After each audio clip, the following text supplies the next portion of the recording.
Hey YouTube, welcome back. Hope everybody's having a fantastic day. It seems as though about 10 of the 12 rosters for next year's CDL season going into Vanguard have been set.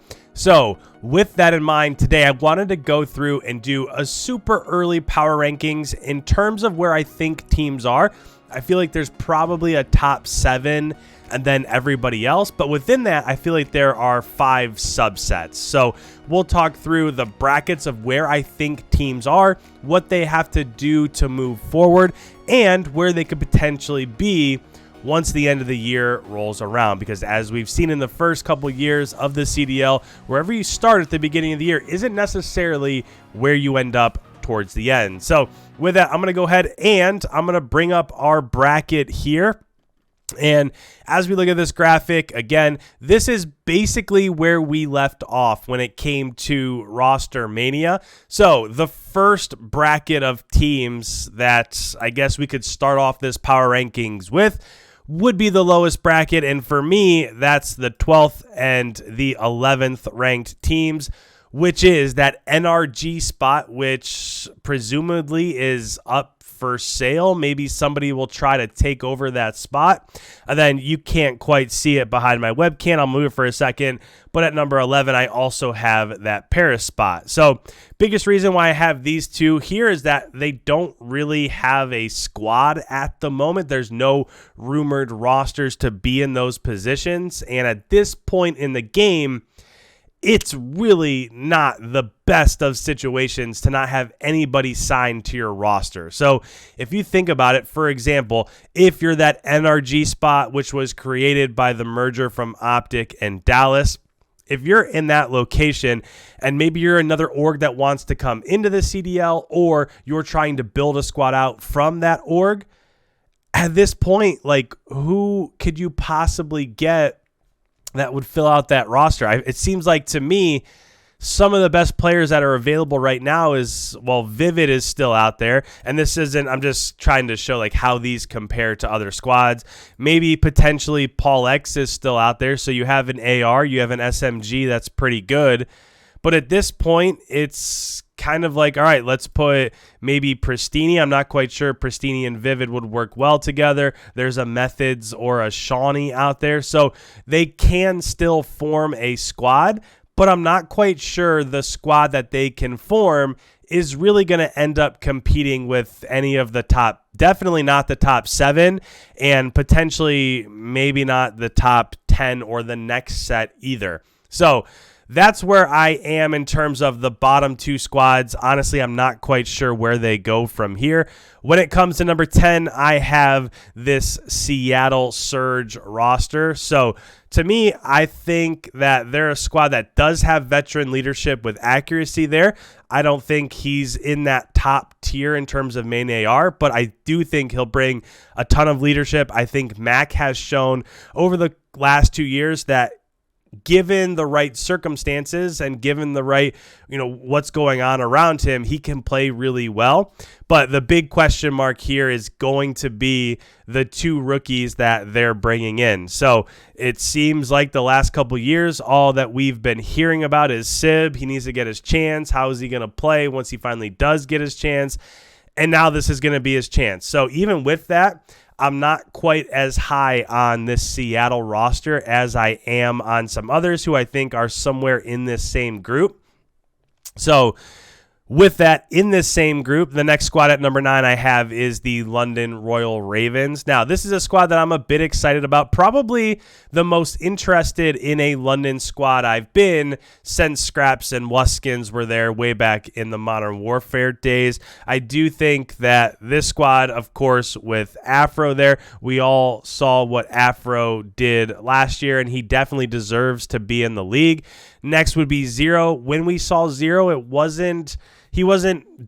just say he wasn't setting the league on fire. Not that he doesn't have the potential to do that, but when we saw him with NYSL first in MW, he was okay at best, I guess you could say. Then he went to London and he wasn't there very long. So Not quite sure that's a focal part of this London roster, but what you have to be excited about is Nasty and Gizmo, who basically ran through everything in the AMs team. So I do have a bit more hope for London than I do Seattle, which is why I have them in the number 9 spot. Moving on to number 8, which is the last of this bracket, is this Florida Mutineer squad. So I really do feel like there's a top 7 in the CDL and then a bottom 5, and I guess you could say a bottom 3 after that top 7. When I look here at Florida, I feel like, again, they have that good AR, that good flex duo in Skies and Awakening,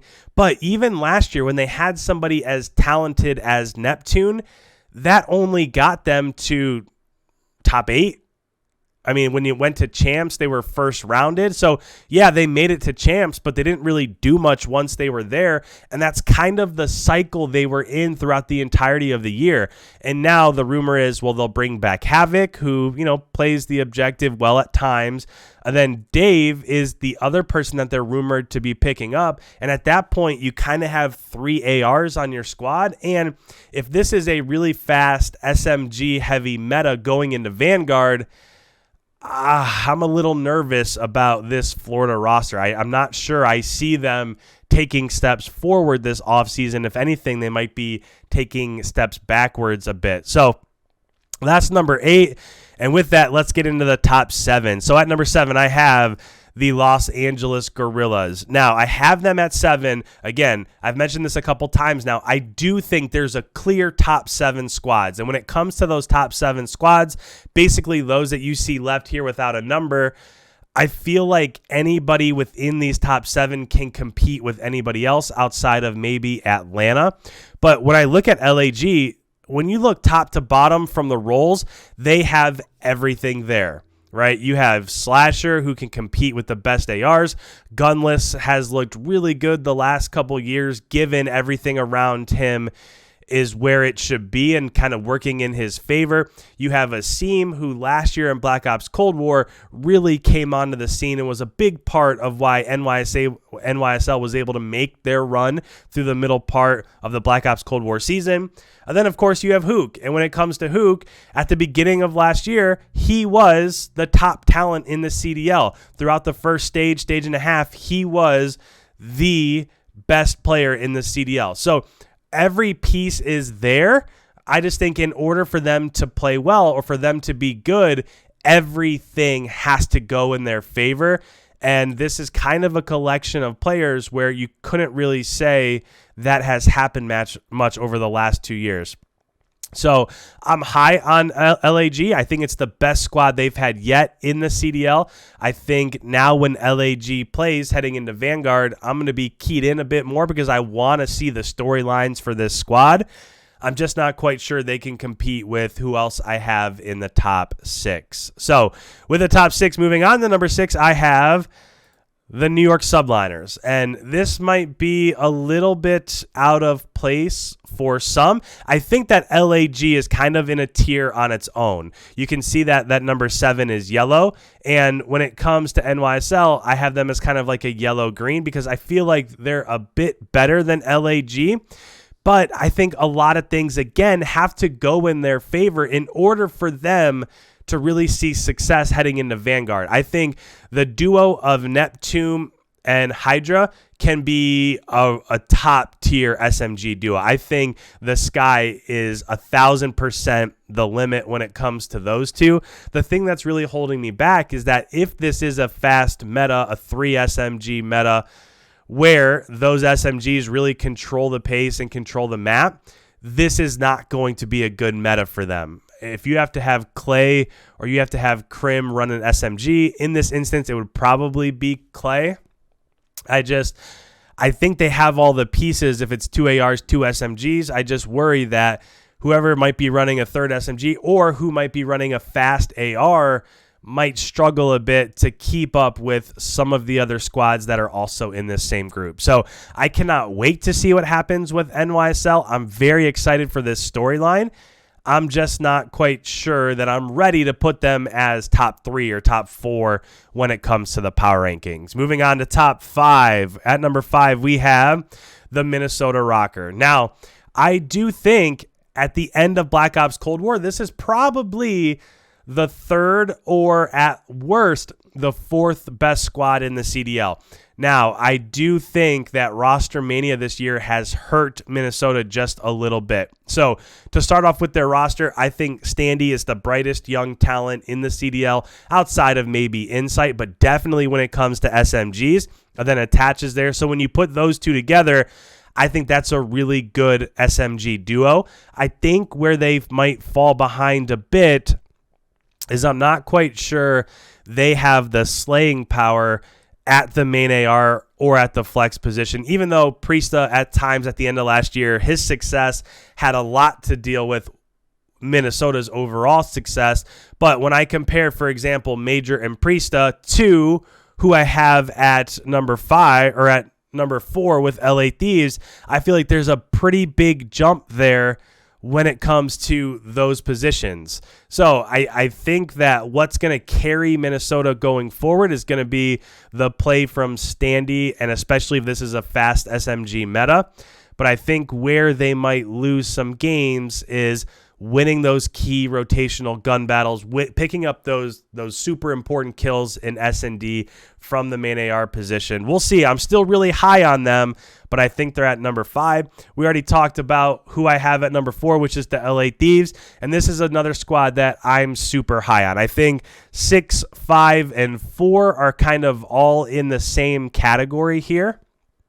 So, again, you look at LA Thieves across the board, when you have Octane, when you have Kenny, I'll put those 2 ARs up against anybody in the CDL except for maybe Arcides and Celium, but I think they're very close. I think that from those positions, they can compete with anybody. What's really going to hurt them is that they don't have that super fast route man SMG position. They don't have a Hydra. They don't have an Abizi. They don't have a Kleenex. They don't have a Shotzi. They don't have a Standy, right? They don't have that type of player. So I'm not quite sure how the map is going to open up for them if they don't have that type of player opening it up for the rest of their squad, for their ARs to move around the map and stuff like that. So I think that they have a ton of potential. I think that Envoy is going to be suited pretty well in this roster. I think this is a really good spot for him. I think everything here is going to lie on Draza's shoulder. Is he going to be able to produce at the SMG position, or are they going to have to make a move? And I'll just say this real quick. Would LA Thieves be better if they remove Draza and put Vivid in, right? I know that Vivid's not signed there or whatever, but when you're looking for a type of player, now everything seems to kind of be complete with this LA Thieves roster because you have that really fast route man, likes to play the objective SMG, open up the map for everybody behind him, whereas I'm not quite sure Draza can do that, or maybe he can, we just haven't seen it yet. So I have LA Thieves at number 4. Moving on to number 3, I have Optic Dallas, or Dallas Optic, however you want to say it. Again, this is a squad that I have in the top 3. I think that maybe they're a bit closer to LA Thieves than they are Toronto Ultra. But look at this roster from top to bottom. I think finally Scump has that super aggressive cracked SMG that he's been looking for. Envoy just wasn't quite putting up that type of production, but we all know what Shotzi is capable of. So I think those two together are going to work really well for this Optic squad. I think Dashy at main AR is going to be fantastic. He can slay with the best of them. Might have the best gunny in the CDL at that AR position. I don't think there are too many people that would argue that.